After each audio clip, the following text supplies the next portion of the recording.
In the bustling streets of modern-day New Orleans, Nicholas Holtz Renfield isn't your typical Transylvanian lackey.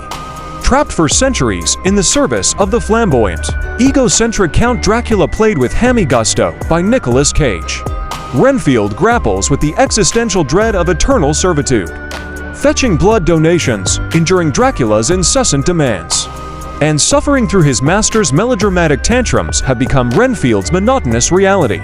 However, a glimmer of hope flickers for our beleaguered protagonist.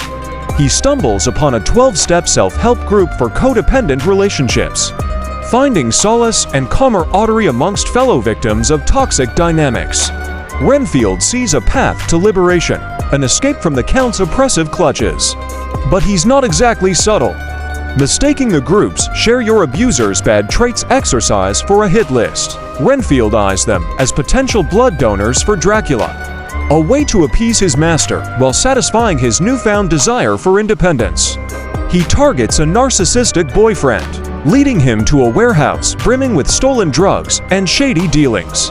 Unfortunately, he gets caught in the crossfire of a rival gang, escalating the chaos and landing him at the doorstep of Rebecca, a tough-as-nails cop investigating the city's underworld. Enter the charismatic and mysterious Harker, a vampire hunter in disguise. He senses Renfield's vulnerability and uses it to manipulate him, promising to help him leave Dracula in exchange for information about the Count's whereabouts. This sets our protagonist on a collision course with his loyalties, torn between his self-preservation instinct and the fear of betraying his master. Meanwhile, Dracula, weakened by a recent near-death experience, seeks refuge in New Orleans. His flamboyance clashes with the gritty reality of the city, drawing unwanted attention from Rebecca and Harker. The Count, ever the narcissist, throws lavish parties and regales anyone who will listen with tales of his glorious past. But beneath the grandeur lurks a fear of losing his immortality, a fear exacerbated by Renfield's rebellion. As the plot twists and turns, Renfield navigates a treacherous labyrinth of betrayals, double crosses, and escalating violence.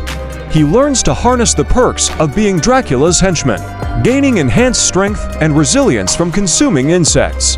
He even confronts his dark side, the inner monster unleashed by years of subservience.